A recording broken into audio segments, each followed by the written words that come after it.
Bună ziua! Bine v-am găsit la lucrez de acasă și m-am plictisit. Acum a trebuit să întorc și monitorul ca să-l și văd. Doamne, ce bine! Aici, nu, m-am gândit să fac ceva diferit azi și m-am decis că astăzi vom lucra la pistoane. Este activitatea mea preferată. De a scoate un piston, sare dot pe lângă el și pe asta până dimineața să-l pun la loc.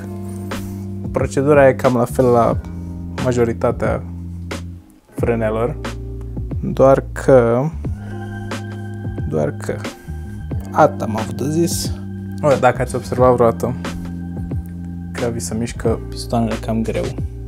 Bine, nu știu dacă e cazul în momentul ăsta. Ele nu se mișcă chiar rău.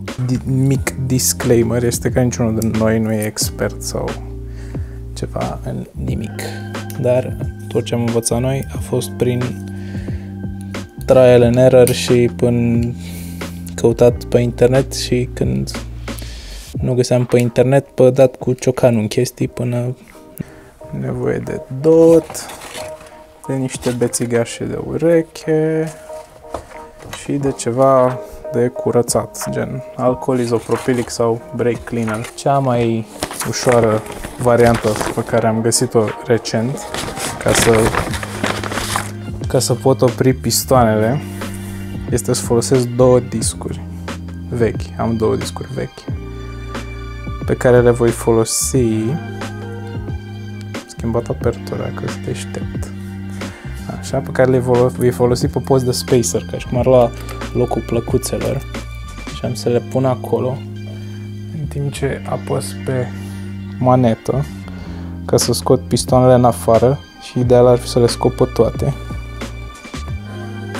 Să apăs, pun un pic de rezistență, văd că sunt câteva care nu ies, apăs în continuare, apăs, văd că nu vor să ies, apăs mai tare, gata, au ieșit. Acum că am scos toate pistoanele, scoatem discurile vechi. Luăm un bețișor de ureche, îl îmbibăm frumos, în cazul meu în dot. Așa. Acum anyway. Așa, am să ung cu dot pistoanele pe afară. Să le dau încet așa. Cu dot. Îl dau și pe partea cealaltă. Practic fac asta ca atunci când le împing înapoi să dotul, uleiul respectiv să lubrifieze garniturile din etrier. Eu cel puțin atâta știu. Legat de treaba asta. Așa că o să iau un Nimbus. Probabil nu o să intre ăsta de 6. Așa că o să încerc ăsta de 4. O să iau Nimbusul ăsta, o să-l strecor între ele și încerc să-l împing înapoi. Ăsta a intrat aproape de tot. Dacă nu știi exact din ce material sunt făcute pistoanele, dacă sunt ceramice sau ceva, cum s-a mai întâmplat, să fie posibil să le și spargi dacă apeși foarte tare. Următorul pas este să le scot din nou. Nu mă interesează discurile astea, deci pot să le fac ce vreau eu.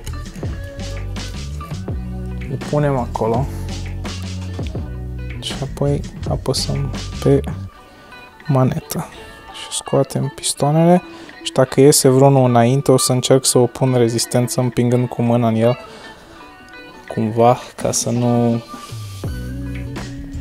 reduc șansele de a-mi plezni pistonul de acolo și de a face bleed dacă nu e necesar bleed-ul. Așa, am scos pe toate.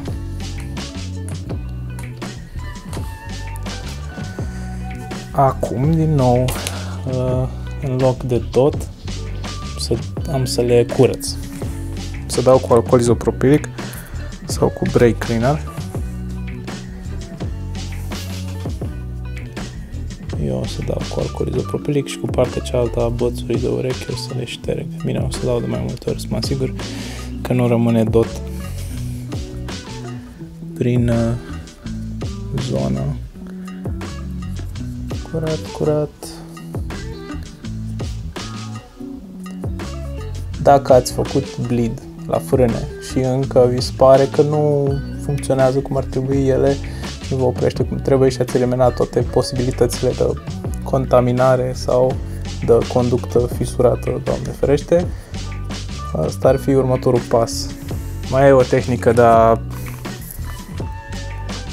a scoate pistoanele fără discurile alea pe care le-am folosit eu. Pur și simplu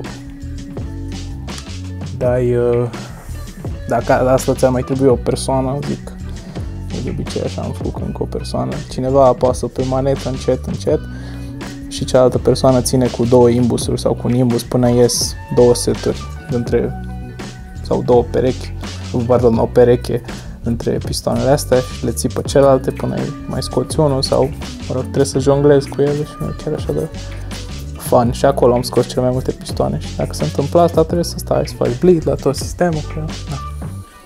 Acum trebuie să le bag înapoi ca să resetez toată treaba asta.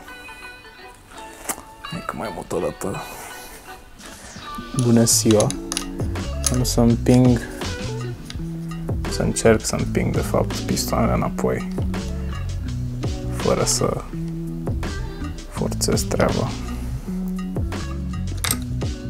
Eu intenționez să le fac un bleed, de-aia l-am băgat de tot.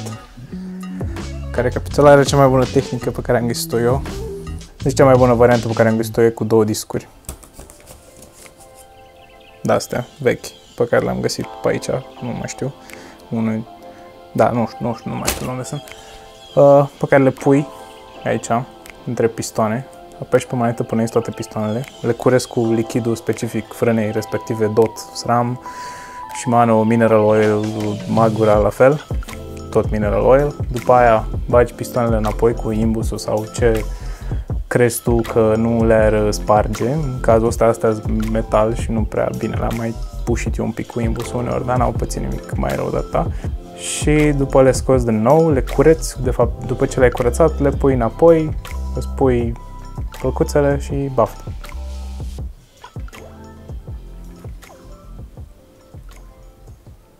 Pa!